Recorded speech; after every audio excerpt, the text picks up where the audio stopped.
Right here? Yeah, right here, sir. Thank you very much. All right. So we have Vincent Ward of The Walking Dead, most popular of The Walking Dead. Now, you're in the prison episodes, right? Season 3, the best season. The best season, of course you would say that. Because it's true. All right. Not because I was on there. But I'm more excited because you're on actually one of my better favorite shows, Psych. Oh, yeah. Psych was awesome. Yeah. And you're in what? Someone's Got a Woody. Yeah, and you know, the thing about Psych, that was probably the first time that out of all the shows that I've been on, I didn't have the audition for it. Really? One day I got a call from my manager and agent. They was like, well, Psych wants you. I'm like, what do you mean Psych wants me? I said, well, when is the audition? They's like, no, you don't have the audition. Yeah. They want you to be on the show. And I was very grateful for it, man, because the guys were really cool. We had a good time. Yeah. Went to Canada, was in and out. Well, you got the whole experience because you actually did you work with the coroner guy? No, I just worked with the two leads. Oh yeah, because I was gonna say that corner dude, that dude was funny. like I loved it when he was on the show. Yeah. James O'Day, did he like write a lot of the stuff? Like was that like admin or did they ad lib a lot? No, they actually didn't. If they did, I would have went with the flow. Yeah. It's only one show that I've been on that was a lot of ad libbing, and that was Tyler Perry's House of Pain. Yeah, I bet. Yeah, and the thing about it with them, most of them come from theater. Oh yeah. So I came from theater. Yeah. So I could hang with them because if you can't improv on the spot, then you're gonna be lost. Yeah. And with Tyler Perry, they were filming like three episodes a week. Really? And I have no idea how the heck they was doing that because how do you even remember your lines? Yeah. You got to improv. And then what's the Dead Live? Or did I get that right? The live? Is there a Live Evil? I forgot the other one. Oh God, Death. Shoot, I know what you're talking about. Okay. It's supposed to be coming out soon. Okay. You got a whole bunch of legendary horror people in there, and I'm saying to myself, how the heck did I get here? I mean, you got like everybody from every horror movie you can think of is in that movie. Nice. And they actually have a part, Death House. Yes. Death House. Okay, there we go. And they have a part 2 that's coming out, and part 1 hasn't even come out yet.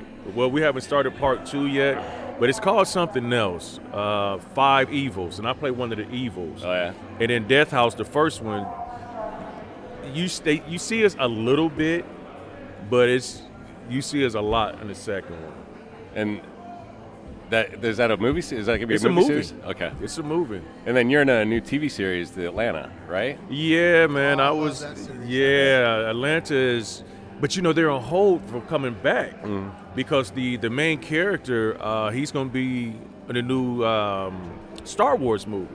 Oh, gee, that brings everything to a halt, doesn't it? Yeah, and he's the executive producer and everything, so you got to put it on hold, man. When Disney calls. Yeah, better go.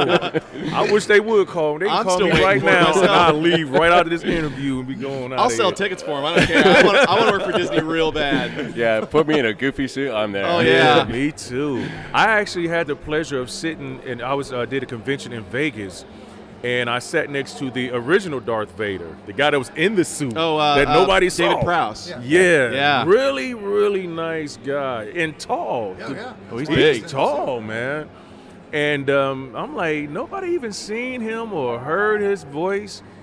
Hell, that could have been me in there. I got to tell you, though, when we saw Rogue One and saw Vader move, we all knew it wasn't him. We all knew it was not Prowse. It did not move the same way. Prowse is on crutches in a wheelchair right now. True. But we grew up, of course, watching him our entire lives, and we could tell the guy in the suit was not the same dude. So he did get a little bit of props for that, because we all know who he is. Him and Peter Mayhew both. They're like the first two actors we probably knew that were behind the mask. Yeah. For the most, as a whole name basis. And his line was long as hell. I ain't gonna lie. Yeah. So one story about him as well is he got really upset when they voice casted James Earl Jones. I bet. Because he had practiced all the lines, but my understanding is when I think he was hearing it back, he didn't like how he pronunciated the words because he was a classically trained. Right. Yeah. I think he's from another country too, right? I think he's from some. I believe. He's European of some kind. I have no idea. And they didn't like his voice. They didn't like how he was articulating things. Right. And that's when Lucas had the idea of casting James Earl Jones. James Earl Jones' voice is powerful. Nothing man. against Prowse, but you can't go wrong with that. Nah. It reminds me of Ving Rhames every time you turn on damn Arby's commercial. You got the meats. I'm like, oh. I didn't even know that was Ving Rhames. I know. I didn't either till just now. Ving Rhames. Ella's running around right here. This is my daughter Ella. She's been running around doing the Ving Rhames. We have meat. Oh, I'm so sick of that commercial. I mean, it's like 15, 20 commercials. I'm happy for him because he's getting paid, but every time I hear the commercial, I turn the channel for like 10 seconds, and I know the commercials be off. Well, you know it is, though. You got your attention. It You're worked. right. I wish it was me, though. That's one of our games. We like trying to figure out who is doing commercials for what. Usually car commercials. Yeah. Yeah. Like, oh, that's Dennis Leary. How'd that happen? And he actually has that security, the home, some security for your home. That's Ving Rhames too. Oh, okay. Yep. Outstanding. So you got the movie coming up. You got now. Remind me, you were in season what of Walking Dead? Season 3, the best season. I said that earlier. That's right. I'm sorry. I was adjusting the knobs. I was trying to catch up here. Okay. And remind me, what happened to your character? I'm trying to remember. That was a while ago. It's Walking Dead. What else happened? Hey, man. Hey, well, no, that's not necessarily true. You know, we went to Woodbury to rescue Glenn and Maggie. Right. When I threw Glenn over the wall, I got shot in the side. Oh, right. And I just fell off the truck. So I just tell people I'm still just laid out in Woodbury. You know, they had Maggie shoot, and she turned her head when she shot, but that doesn't mean she necessarily shot me. We was at a war. She could have shot somebody else. You know, you're right. They have a habit of popping people up here and there. They can pop me up. Shit. Waiting for that phone call, too. Yeah, I'm like, no, that's not them. I didn't get eaten on screen. I can still come back. I didn't turn, So, which is true. excellent. I hope so. I mean, I love that show. My wife and I watch that religiously. Yeah. Yeah, it's appreciate you coming by over here. He was the one who, he's like, I'm gonna do some research. I'm gonna go get him and bring him over here because I've been doing most of the interviews with folks, and we were actually kind of wondering how to approach you. You're not a vendor. You're not selling anything. I mean, you're selling your autographs and whatnot. But I was like, well, how do we go ahead and do that? He's like, hang on, I'll take care of it. Just come back. Yeah, that's pretty much what he did. Yeah, So- I mean, it's like that with anybody. I mean, So you're traveling across country. How'd you get involved with the small first-time Northwest Comic-Con here? my friend Mike Millerick. Mike does. He has his own conventions as well. Okay. And he's friends with Monty. Okay. And so he's like, we'll try to get Vince to come over there. I wasn't doing anything for the weekend. I was like, all right. I don't care how big or small it is. You know, people. I'm the type of person. You support me, I want to at least try to see what I can do for you. You know, so that's why I came. All right. I get the genuine feeling that you got this very small convention and you get people like you that show up and actually gives credit to the convention. It's Yeah. Absolutely. Yeah, because I mean, everybody started somewhere. You know, I started somewhere. Why not try to help somebody else grow? And like when I was doing the panel yesterday, I would say make sure you go out and tell people, come tomorrow, which is today, Sunday, or make sure you come next year. Yeah. Because you have to support. If you don't support, you can't complain about, oh, there's nothing to do here. Well, when you had something to do, you didn't come. So now you don't have anything to say. Well, and that's what we're trying to do. This is our first one, but we're trying to build the community just through this show and get out there and Yeah, Make sure you guys come out next year. yeah. Oh yeah, we're gonna get a better spot though. Yes. We're right next to the speakers, so all the music playing is right. We're gonna steal the arm. We're gonna fight the armor guys, and we're gonna take that corner back there next year, and right with the bathrooms too. Yeah. So, Right. so we can just nap here while we're the whole day. But yeah, this is our first one. When I saw this online, and of course we go to most of them in the area, Wizard and Rose City, and even we went to Oricon a few years ago, which is kind of our baseline for how awkward it can be. Yeah, you see some strange people. Yeah. And I'm not criticizing at all. We're one of those strange people, but that's kind of like, where we start. And I said, this is the first year. I started communicating with Monty by email. He was real cool back and forth. I could tell he was busting his ass. Right. And he has been. The whole time we've been here, we've been watching him. He's just been crazy. And he's nailed it just about every time. And I said, well, hell with it. We decided to pay in to come here and do this and give it a shot. We've been doing this for about 2.5 years just for fun. It's just pretty much the three of us plus one or two, his wife occasionally, and one or two other folks. We go to see Star Wars. We come back. We spend 5 hours all night drinking and talking about it. Oh, wow. And then I try to make some kind of coherent mess out of it, and I post it on YouTube. And sometimes we film, sometimes we don't. Sometimes we record on the fly, like a handheld there. And sometimes we're outside smoking, and we're only smoke when I drink. Right, right. You change it around, man. Yeah. So we've had conversations in the car coming back from WizardCon. I just cranked that sucker on. It's like, oh, that fucking sucked. But you know what? I like it like that. I like that you guys do it like that. It makes it interesting because sometimes people will tune in and be like, let's see where they are today. Yeah. So, I mean, hell, if you can just keep switching it up, people will tune in just to see where exactly you're going to be. Yeah, what we might say, yeah. Or you could bring a guest in, but like, we are such and such. Oh, wait, it's not live, huh? It's not live, no. We occasionally do a Facebook Live. We tried with Star Wars, and technically it's kind of a hassle because you can only use phones right now in certain regions. Right. Until I can get it on the computer, then I can actually make it work right. But it worked okay. Usually, though, we record ahead of time and that's what's edit up. it. But yeah, I like that you're at different places. Yeah. It's interesting. We try to do as much as we can, and this has been a ball here. We've been pleasantly surprised by this con. I can tell Monty was sweating it, and he kept coming by. The first day I was here before the rest of the folks got here, putting everything together, and he's kind of looked at us and he's shaking his head, and I said, "What's up?" He's like, "I'm so glad you guys called." And out of reflex, I'm like, "Why?" Oh, wait a minute, sorry, that came out wrong. Yeah, we're glad to be here too. Yeah, because people flake on you. There's some flaky people out here, so whoever comes, he's grateful that the people showed up. Yeah. Now, where do you live? You local or? No, I live in LA. I'm originally from Dayton, Ohio. My dad lives there, yeah. Go Cavs. All right. LeBron and him. And I started my acting career in Columbus, Ohio. My first acting gig was a play. So, from there I went to had an audition for my first movie, which was an independent movie called A Symbol of Love, and I ended up getting the lead role, and I'm like, okay. Because I had never taken acting class. I never even thought about being an actor until I went and saw a play one day, and that day I fell in love with acting. Nice. And then from there, my first big on screen was Traffic with Michael Douglas. Nice. Yeah, it was Traffic with Michael Douglas. Good flick. What's crazy about that, by the time it was time for me to move to LA, I went to the premiere. And I'm sitting there, I played a bad guy. I was a drug dealer that was confronting Michael Douglas for coming in my neighborhood.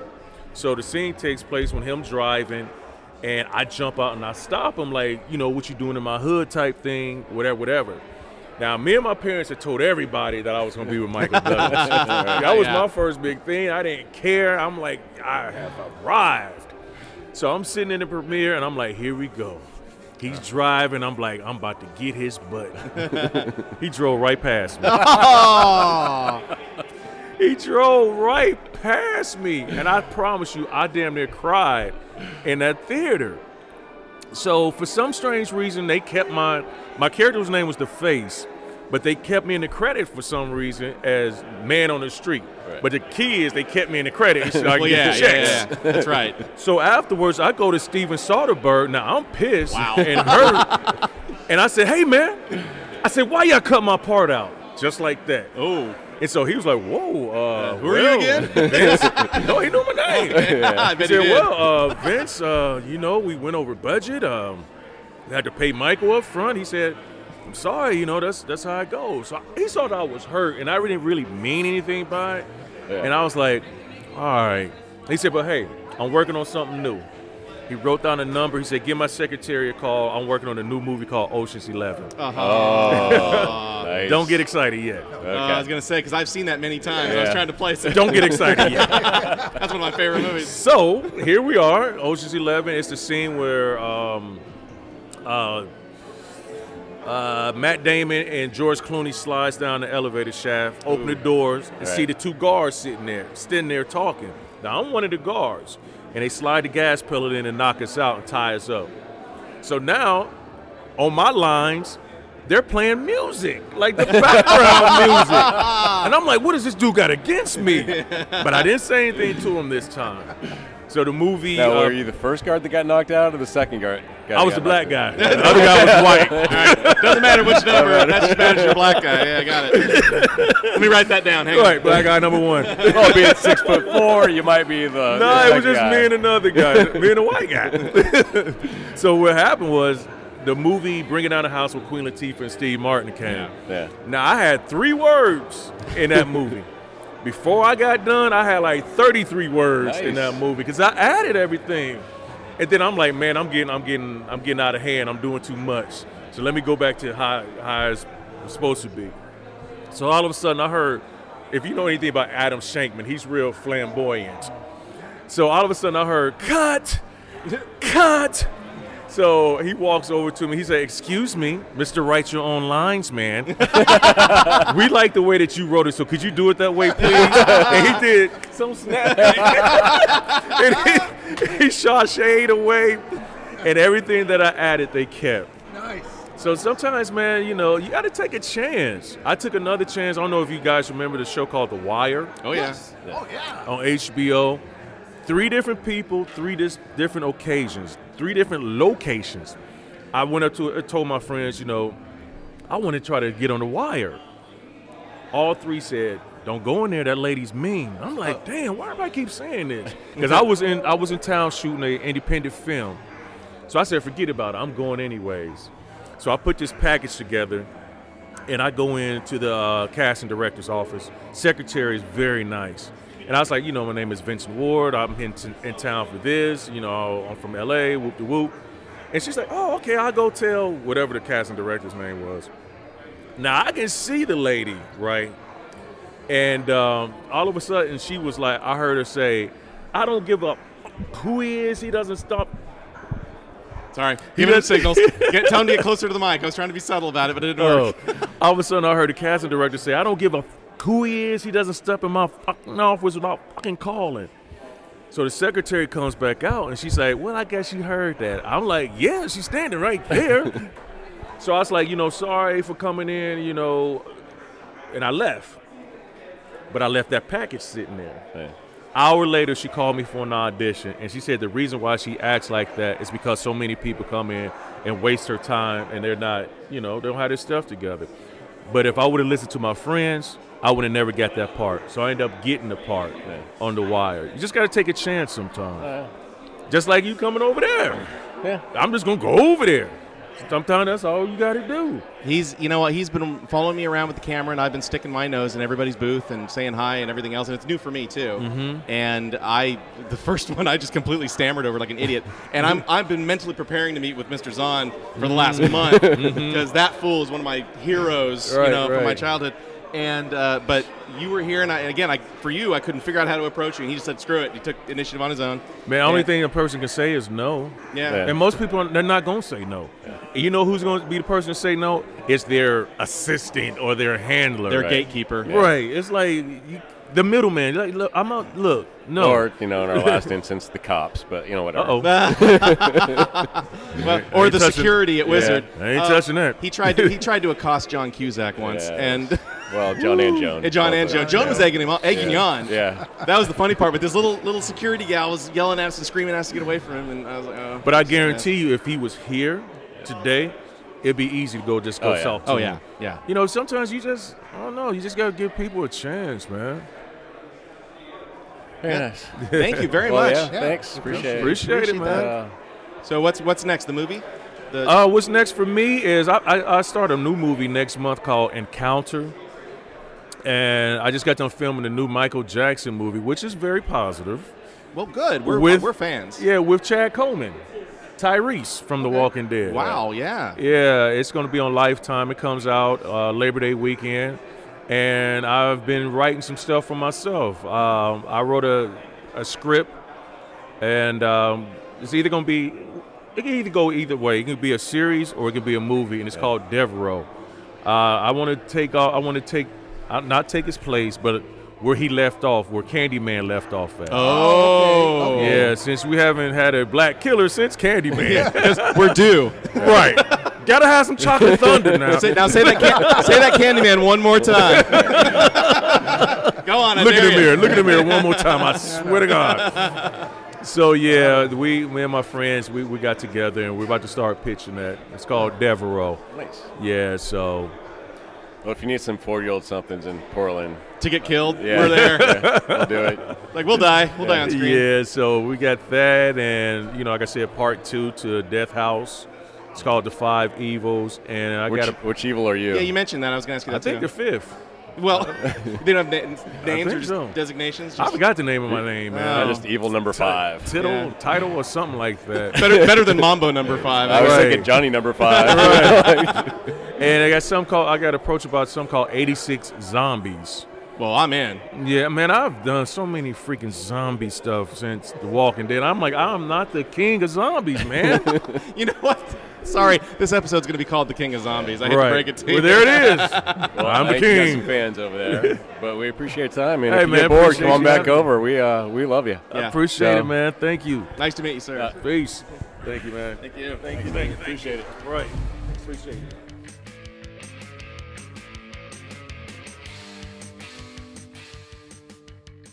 Actually, pretty good. We almost sound like professionals. Almost. Except for me being an idiot trying to do hand signals. Look at this.